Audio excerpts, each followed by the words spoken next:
So hurry up. I did the intro last time. No, I did.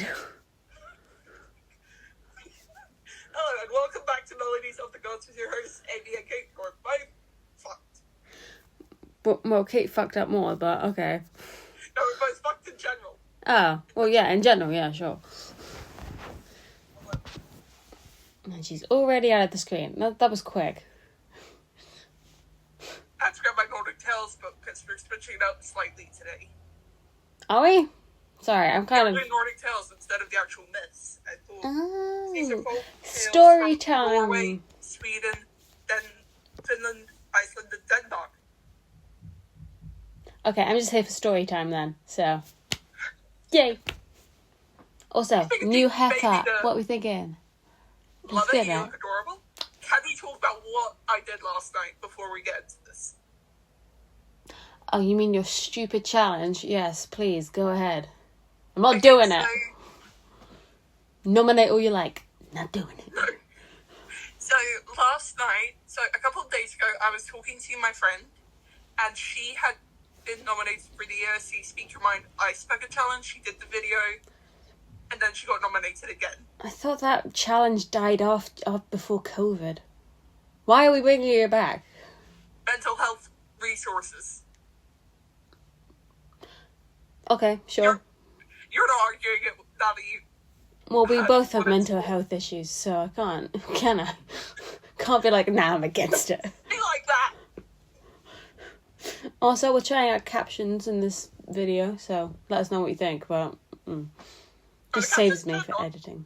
Yeah, they're on my screen. And since I'm editing and uploading, then yay.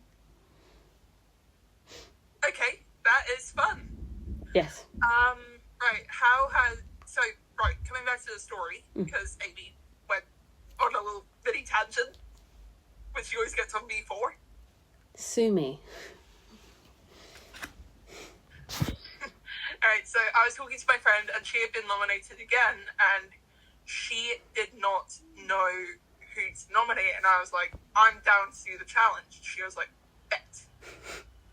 Bad decision. Yeah, so I did the challenge last night, and one of the people I nominated may or may not have been the Spanish rugby women's captain. How likely is it that she's gonna see that? She's seen it and liked the story. Oh. She follows me on Instagram. Of course she does. You know all the Harley Quinn players, I mean, honestly. How did you clock that she's a Quins player? Because that's the only rugby players you know. Is you practically live at that stadium. I play with the Swiss rugby women's co-captain. Okay, leave me alone. I'm not judging. I'm pointing out. You asked me a question. I answered that question. Yeah. So, anyways, also, we were texting about that last night. I told Amy about the challenge. Please tell them how you responded. I was like, I'm not doing it. I've done the ice bucket challenge before, and I got nominated by my head teacher, and I had to do it, and it was shown to the school. And needless to say, I was not a fan of the reactions I got from my peers. Oh, okay. Did I text you the full video? Yes, you did. Your dad looked like he was having such a fun time. You want to know why he was having such a fun time? Because he got to pour ice water on you. Because I always pour ice water down the back of his neck. Ah, revenge. Nice. Yeah, so she kind of finally got some revenge on that. Yeah, he did. Damn. He was just so happy. He was like, yes! Yeah. So, what the fuck was I going to say? Oh, yeah. So, haven't heard back from her yet. Gonna do a chase up on her other Instagram account. Sounds good. Okay. Yeah. You're still in disbelief that I'm actually contacting her, aren't you? No, I'm not in disbelief. I'm shocked that you did it. That's all. I'm just surprised that this trend is still around. I thought it died out. I mean, it's a good thing, and it's very popular. But I thought it died out. Like Vine, like ages ago. I'm not not talking about that, Amy. I'm talking about the other thing we were discussing last week. Which thing? We discussed a few things. Oh, how is our mystery guest? She has not responded. I'm going to check quickly. Hold on. If I look like I'm looking somewhere else, guys, it's literally because I'm doing a live check-in on whether or not that message has been seen. Yeah. Maybe she's ghosting you. She's been busy recently because she's doing Stories of the Sticks and she's hanging out with Danny Motto's TikTok thing. And then I'm pretty sure they're releasing the Cut Saga as well at some point. They're not. Shut up, they're not. Have you not been following? You're asking me that 3 weeks from my IGCSEs? Well, you got something to look forward to then. Apparently. I'm not sure if it's set in motion, but Jorge has been teasing it quite a lot. Do you want to do stories or myth? Storytime.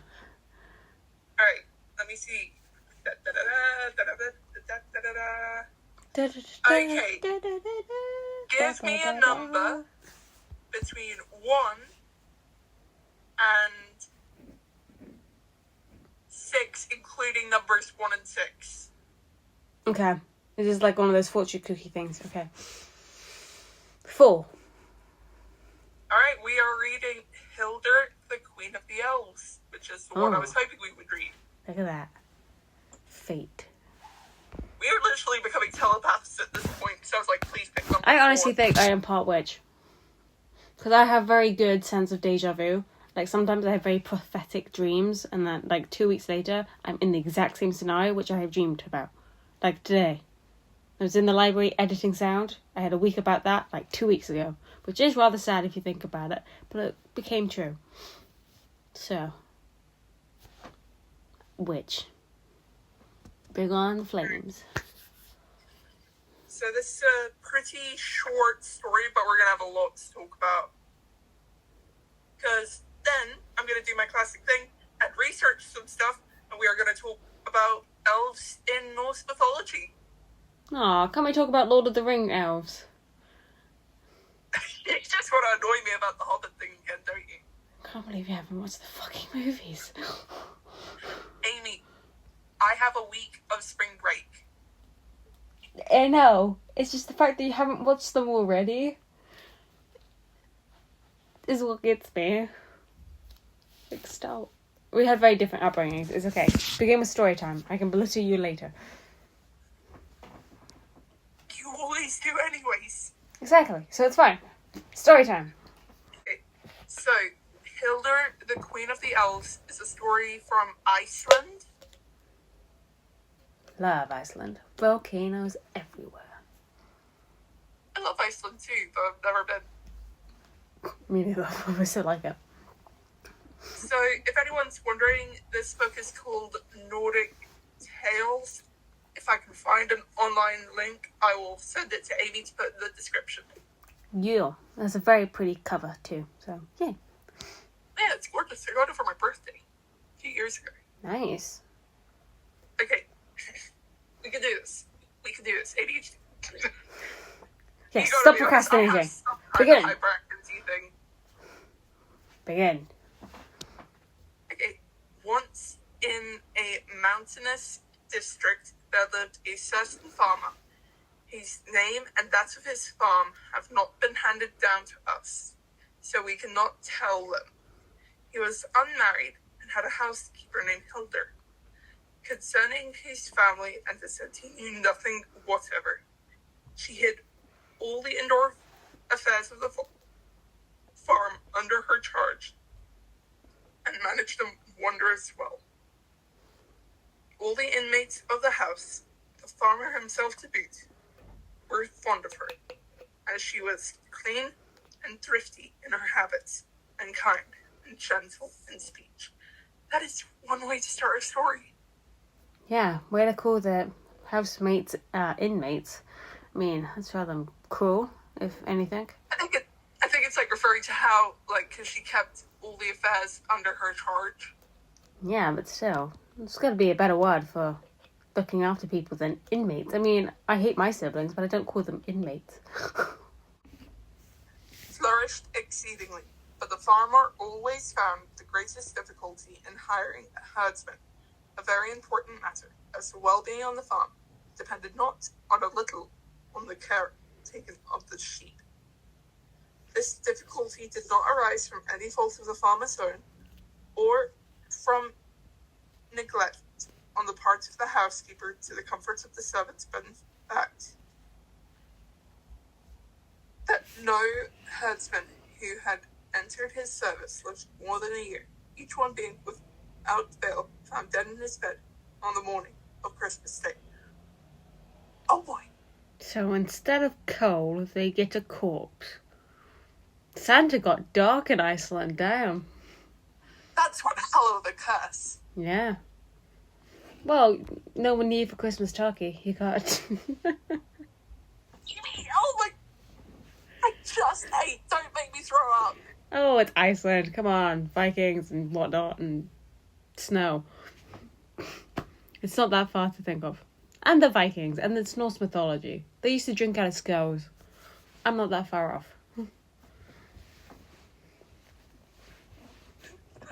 Yeah. Put the middle finger pencil at me. That's fine. No, it looks like I'm just like holding it in a particular way to do this. Oh, you're gonna shank me with a pencil. Creative. If you had to do that to someone, how would you do it? If I had to shank someone, I'd make a comb or get like a candy cane and like sharpen it and then do that because it's very festive and it wouldn't really leave that much of a chemical trace because it's sweet. Stay ba ba ba ba ba ba. No wonder, therefore, the farmer had found herdsmen scarce.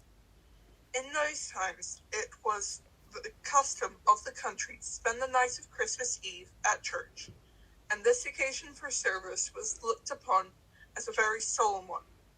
But so far was this farm from the church that the herdsmen, who did not return from their flock till late evening, were unable to go to it on that night until long after the usual time, and as for Hilda, she always remained behind to take care of the house. Sorry, this is what happens when you're dealing with a big ass mic. Okay. Do what you gotta do. I'm enjoying the story time. Do what you gotta do. You're the one causing half of these tangents. I'm sorry. I didn't cause that one. House. And always had so much to do in the way of cleaning the rooms and dealing out the rations for the servants that the family used to come home from church and go to bed long before she had finished her work and was able to go to bed herself. The more the reports of the death of the herdsman after herdsman on the night of Christmas Eve were spread abroad, the greater the difficulty the farmer found in hiring one became. Although it was never supposed for an instant that the violence was used towards the men, as no mark had ever been found on their bodies, and as, moreover, there was no one to suspect. At length, the farmer declared that his conscience would no longer let him. Look, you good? Yeah. Get my chewing gum. What flavor you got? Normal, sugar-free peppermint. I have the peppermint lip oil, so I've got strawberry. That's not chewing gum though. It's just. It's what chewing gum. I So. have enough peppermint stuff as it is, Amy. Alright. We're getting very heated over chewing gum here. Okay, now we have both the finger in this episode. We did it twice, so I think I'm good. Even worse when we've not had the camera rolling because you couldn't figure it out. Shush. Okay. Oh, you know who else I nominated for the Ice Bucket Challenge? Jorge. No. I nominated the brother of James, the guy who came on the podcast a while back. Oh, Jamie Blair. Yeah. You and him got along really well. I did, yeah. Loved his hair. It was great. Wish my head looked like that. Although it was never supposed for an instance that violence or at length the farmer declared that his consciousness would no longer let him thus hire men only in order that they might die. So he determined in future to let luck take care of his sheep or the sheep take care of himself. Not long after he had made this determination, a bold and hardy-looking man came to him and made him a proffer of his service. The farmer said, "My good friend, I am not in so great need of your service as Harry." Then the man asked him, "Have you then taken a herdsman for this winter?" The farmer said, "No, for I suppose you know what a terrible fate has hitherto befallen everyone I have hired." "I have heard of it," said the other, "but with the fear of it shall neither trouble me nor prevent my keeping your sheep for this winter for you. But you will, if you will but make up your mind to take me." But the farmer would not hear of this at first, for he said he, "It is a pity indeed that so fine a fellow as you should lose your chance of life. Begone, if you are wise, and get work elsewhere." Yet still the man declared again and again that he cared not for a whit for the terrors of Christmas Eve, and still urged the farmer to hire him.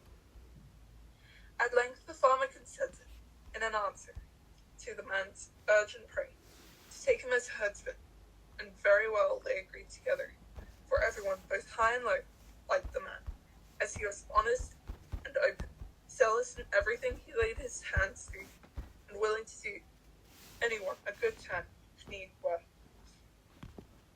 On Christmas Eve towards nightfall, the farmer and all his family went, as had been before declared to be the custom, to church, except Hilda, who remained behind to look after the household matters, and the herdsman, who could not leave his sheep in time. Late in the evening, the latter, as usual, returned home, and after eating his supper, went to bed. As soon as he was well between the sheets, the remembrance struck him of what had befallen all the former herdsman in his position on the same evening, and he thought it would be the best plan for him to lie awake and thus be ready for any accident.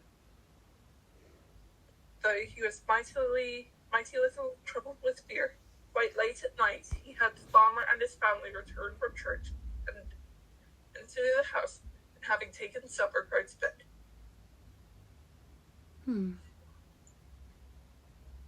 Still, nothing happened, except that whenever he closed his eyes for a moment, a strange and deadly faintness stole over him, which only acted as one reason the more for his doing his best to keep awake.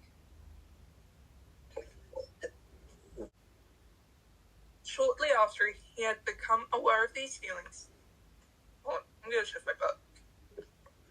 Shortly after he had become aware of these feelings, he heard someone creep stealthily up to the side of his bed, and looking through the gleam at the figure, fancied he recognized Hilda the housekeeper.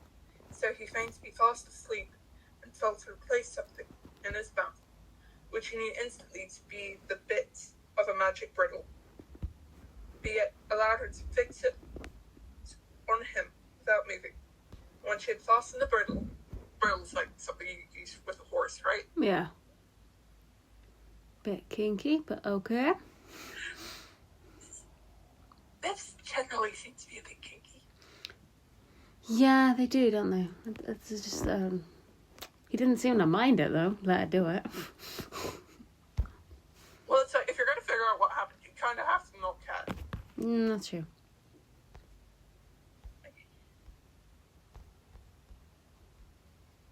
Oh my god, this gets kinky.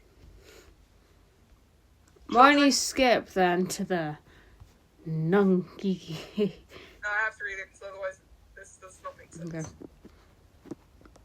When she had fastened the bridle, she dragged him from his bed with it, and out of the farmhouse, without his being either able or willing to make the least movement. Then, mounting on his back, she made him rise from the ground as if on wings, and rode him through the air until they arrived at a huge and awful precipice, which yawned like a great right well down into the earth. That's the main kinky part. Okay. You have to admit that's kinky as hell. Yes, of course I do. Jesus. She dismounted at a large stone, fastening the reins to it, and leapt into the precipice. But the herdsman, objecting strongly to being tied to the stone all night, and thinking to himself that it would be no bad thing to know what became of the woman, tried to escape, bridle and all, from the stone. This he found, however, to be impossible. Well, yeah, he's chained to a bloody stone. For as long as the bit was in his mouth, he was quite powerless to get away. So he managed, after a short struggle, to get the bridle off his head, and having done so, leapt into the precipice down which he had seen Hilda disappear, after singing for a long, long time, which reminds me of Alice in Wonderland. Yes, it does. I love that movie. Wait, that movie's awesome. Yeah. And we still have 8 pages. Or 6. This is why I don't trust my brain at the end of the week. Yeah. This is already 34 minutes long. Skip to the end. Alright. From all this, after seeking for a long, long time, he caught a glimpse of Hilda beneath him, and at last they came to some beautiful green meadows. From all this, the man guessed that Hilda was by no means a common Norse, as she had before made to believe and feared. If he were to follow her along these green fields, she turned around and catch sight of him, he might, not unlikely, pay for his curiosity with his life. So he took a magic stone which he always carried about him, the nature of which was to make him invisible when he held it in his palm, and placing it in the hollow of his hand, he ran after her with all his strength. When they had gone some way along the meadow, a splendid palace arose before them, with the way to which Hilda seemed perfectly acquainted. At her approach, a great crowd of people came forth from the doors and saluted Hilda with respect and joy. Foremost of these walked a man of kingly and noble aspect, whose salutation seemed to be that of a lover or a husband. All the rest bowed to her as if she were her queen. The man was accompanied by 2 children, who ran up to Hilda, calling her mother, and embraced her. Damn. After the people had welcomed their queen, they all returned to the palace, in which they dressed her in robes and loaded her hands with costly rings and bracelets. The herdsman followed the crowd and posted himself where he would be least in the way of the company, but where he could catch sight easily of all that passed and lose nothing. So gorgeous and dazzling were the hangings of the hall, and the silver and golden vessels on the table, that he thought he had never, in all his life before, seen the like, not to mention the wonderful dishes and wines, which seemed plentiful there, and which, only by the look of them, filled his mouth with water, while he would much rather have filled it with something else. That seems like such a double meaning. Yeah. I just like the bit that everyone's bowing to her, though. Very queen move. Yeah, but given the earlier scene, that seems like such a goddamn double meaning. Yeah, of course it does. It's not like it's gonna be like nice and subtle with you, but you've got that. It's a very odd book, though. I will give you that. Wait, what? I'm just talking out loud, don't worry. It's an odd book that you got. It's an odd book, that's all. You got that given, like, what? A few years ago, so you're younger than you are now. A very double entendre My best book. friend. Oh, well, never mind then. That makes sense. Best friend gift. Don't tell me your best friends have not given you some weird stuff and known that it would suit you. That's fair. Is that not the most real statement ever? No, it's a very real thing. I was just surprised, that's all. Bronca, shout out to you. Love you. She's literally been my best friend since I was age 5. Oh, nice. Okay.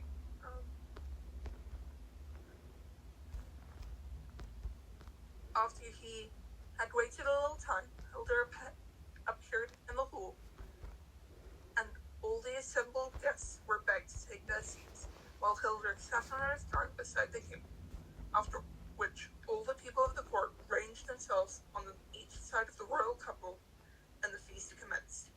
When it was concluded, the various guests amused themselves, some by dancing, some by singing, others by drinking and revel, but the king and queen talked together, and seemed to the herdsmen to be very sad. While they were thus 3 children, younger than those the man had seen before, ran in, and clung around the neck of their mother. Hilda received them all with the mother's love, and the youngest was restless. Put it on the ground, and gave it one of her rings to play with. As the little one had played a while with the ring, herdsman had observed that in one corner of the hall sat an old and ugly woman, who had neither received the queen with joy, nor pressed her to stay longer. As soon as the king perceived that Hilda addressed herself to her journey, and that neither his entourage nor those of the assembly could induce her to stay, he went up to the old woman and said to her, "Mother, rid us now of thy curse, because no longer my queen to live apart and afar from me. Surely her short and rare visits are more pain to me than joy." The old woman answered him with a wrathful face, "Never will I depart from what I have said. My words shall hold true in all their faults, and on no condition will I abolish my curse." On this the king turned from her, and going up to his wife, entreated her in the fondest and most loving terms not to depart from him. The queen answered, "The infernal power of thy mother's curse forces me to go, and perchance this may be the last time that I shall ever see thee. For lying, as I do, under this horrible ban, it is not possible that my constant murders can remain much longer secret. Then I must suffer the full penalty of crimes which I have committed against my will." And while she was thus speaking, the herdsman sped from the palace across the fields to the precipice, up which he mounted as rapidly as he had come down, thanks to the magic stone. When he arrived at the rock, he put the stone into his pocket and the bridle over his head again, and waited for the coming of the elf. He had not long to wait, for very soon afterwards, Hilda came through the abyss and mounted onto his back. Off they flew again to the farmhouse, where Hilda, taking the bridle from his head, placed him again in his bed and retired to her own. The herdsman, who by this time was well tired up, considered it safe to go to sleep, which he did, and so soundly did as to not wake until quite late on Christmas morning. Okay. Well, I get all that. I'm thinking of the ending is probably like, the mother's like, "You're not good enough for my son." The queen's like, "Well, too bad. I'm going to keep coming back." So she probably drains the life force from every horse she takes, if I'm getting mythology vibes. So, as much as I would love to hear the end of it, this podcast is going to end up being like an hour long. Let me finish. It's not what you think. Okay. Early that same day, the farmer rose, agitated and filled with the fear that, instead of passing Christmas in joy, he should assuredly, as he so often had before, find his herdsman dead, pass it in sorrow and mourning. So he and all the rest of his family went to the bedside of the herdsman. When the farmer had looked at him and found him breathing, he praised God aloud for his mercy in preserving the man from death. Not long afterwards, the man himself woke in God's hut. Wondering at his strange preservation, the farmer asked him how he had passed the night, and whether he had seen or heard anything. The man replied, "No, but I have had a very curious dream. What was it? Asked the farmer, upon which the man related everything that had passed in the night, circumstance for circumstance, and word for word, as well as he could remember. When he had finished his story, everyone was silent who forewonder, except Hildur, who went up to him and said, I declare you to be a liar in that all you have said, unless you can prove it by sure evidence. Not the least abashed, the herdsman took from his pocket the ring she had picked up on the floor of the hall in Elfland, and showed it to her, saying, Though my dream needs no proof, yet here is one that was seen in shore, other than the shore one. For is not this your gold wing, Queen Hildur? Hildur answered, It is no doubt my ring, happy man. May you prosper in all you undertake, for you have released me from this awful yoke which my mother-in-law laid, in her wrath, upon me, and from the curse of a yearly murder. And then Hildur told them the story of her life as follows. I was born of an obscure family among the Alps. Our king fell in love with me and married me. In spite of the strong disapproval from his mother, she swore an eternal hatred to me in her anger against her son. It said, Short shall be your joy with this fair wife of yours, for you shall see her but once a year, and finally at the expense of a murder. This is my curse upon her, and it shall be carried out to the letter. She shall go and serve the upper world, this queen, and every Christmas Eve shall ride a man, one of her fair fellow servants, with this magic bridle, to the confines of Elfland, where she shall pass a few hours with you, and then ride him back, till his very heart breaks with toil, and his very life leaves. Let her thus enjoy her queenship. And this horrible fate was to cling to me until I should either have these matters brought home to me, or be condemned to death, or should meet with a gallant man like this herdsman, who should have the nerve and courage to follow me down into Elfland, and be able to prove afterwards that he had been there with me, and see the customs of my people. And now, I must confess that all former herdsmen were slain by me, but no penalty shall touch me for their murders, as I committed them against my will. And as for you, O courageous man, who have dared, the first of human beings, to explore the realms of Elfland, and freed me from the yoke of this awful curse, I will reward you in times to come, but not now. A deep longing for my home and my loved ones impels me, hence farewell. With these words, Hildur vanished from sight, astonished people, and was never seen again. But our friend the herdsman, leaving the service of the farmer, built a farm for himself and prospered, and became one of the chief men of the country, and always described his grateful thanks, his prosperity to Queen Hildur of the Elves. Jeepers! Yeah, that's way too fucking long. Okay, how long has this podcast been so far? 50 minutes. Okay, so we're good to record Monday. That's going to be a double record. And then we're probably going to take a break for a couple of weeks. Well, actually, no, we're not, because we're recording this, and we're double recording. Yeah. And then I can record May 5th through the 9th. I can record one of those days. We'll figure it out as we go along. That's all. Alright. Okay. Anything from your side? Any things, thoughts, feelings, emotions about the story? But other than that was way too fucking long, and that the stepmom was really, really evil, and that I think the queen could have been a lot more evil. Yeah, nothing really. I mean, it's a very good story. Was absolutely wicked. But yeah, well, stepmothers normally are in stories. Where do you think Disney got the idea from? A lot of myths end in tragedy or start with tragedy, and it's normally the stepmother's fault. And that's where Disney got the idea from, for most of their stories. So that kind of makes sense. But it was a very good story. Alright. Yeah, I love that story. Okay, Amy, want to close this out? Oh, yes, thank you for tuning into this very long podcast. I apologise. It's normally... We have done a few longer ones than this, but we apologise anyway. But thanks for sticking around, if you have. And tune in next time to Melodies of Zog. Gods. Goodbye from Amy and Phuket. See you guys. We will be back next week with more Norse mythology content. I will be much better prepared and have a much cleaner room. Peace out. Bye.